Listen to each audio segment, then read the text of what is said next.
Hoy tenemos el desafío de defender los derechos humanos en tiempos de odio, ¿no? Así es como yo lo llamaría. Lo que está sucediendo con la época Trump, si es que le queremos decir así, en realidad no es algo ni nuevo ni muy distinto de lo que venía sucediendo en años anteriores. Es decir, ya teníamos grupos de migrantes con violaciones sistemáticas, con violaciones graves a derechos humanos. Lo teníamos, por supuesto, en Europa, pensando sobre todo en los migrantes africanos que van hacia los países de Europa Occidental. Lo teníamos también con los refugiados, en particular los refugiados sirios que trataban también de salvaguardar su integridad personal, yendo también hacia la Europa Occidental. Y lo teníamos también en el caso de América Latina, lo teníamos sobre todo de los países que vienen en Centroamérica, pero no solo, es decir, guatemaltecos, hondureños, ¿no? Salvadoreños que transitan por México y que intentaban llegar a Estados Unidos, y también obviamente por los mexicanos que intentaban ir hacia allá.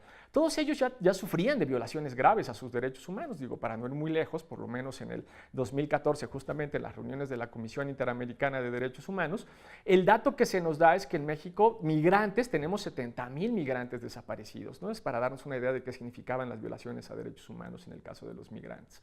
Entonces, lo que sucede con la llegada de Trump no es que haya nuevas violaciones a derechos humanos, sino que parece que estas violaciones empiezan a normalizarse, ¿no? Lo que empieza a ganar es un discurso casi cínico de que este tipo de violaciones pues se valen, de que la tortura es válida cuando tenemos un problema de seguridad, de que es bueno echar o deportar a los migrantes, de que es importante cerrar o proteger nuestras fronteras. Entonces no es que sucedan hechos nuevos, no tenemos mecanismos nuevos, pero sí tenemos discursos que tratan de normalizar y de decir que ese tipo de políticas son aceptables cuando son abiertamente violatorias a derechos humanos.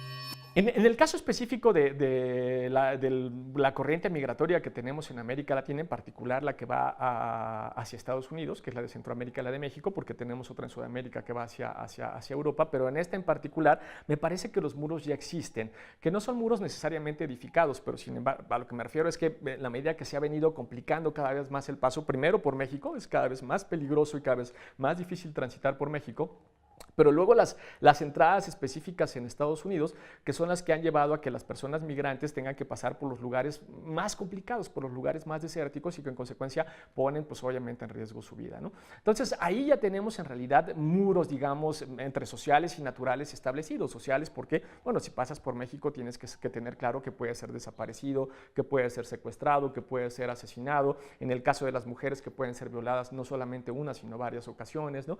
Y suponiendo que logres llegar a la frontera norte de México, además tienes que tener claro que vas a tener que transitar prácticamente por un desierto, ¿no? En donde también puedes perder la vida. Entonces, el muro ya está, es decir, son varios muros naturales, etcétera, etcétera. ¿Qué es lo que hace eso? Pues lo que hace eso es más bien generar un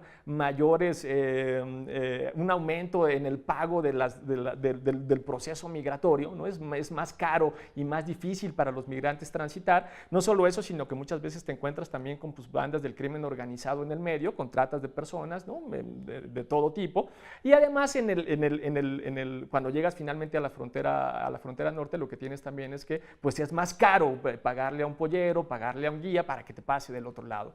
Entonces, van a poder, puedes construir los muros que tú quieras, seguramente vas a aumentar la dificultad para que la persona llegue al otro lado, pero en la medida que no se creen otra vez las condiciones específicas, primero de integridad personal, de pacificación de los países expulsores de esos migrantes, y luego las condiciones económicas, pues la migración no va a parar, porque el principal problema que tienen esas personas es que no tienen ninguna otra opción, ¿no? Ese es el principal lío.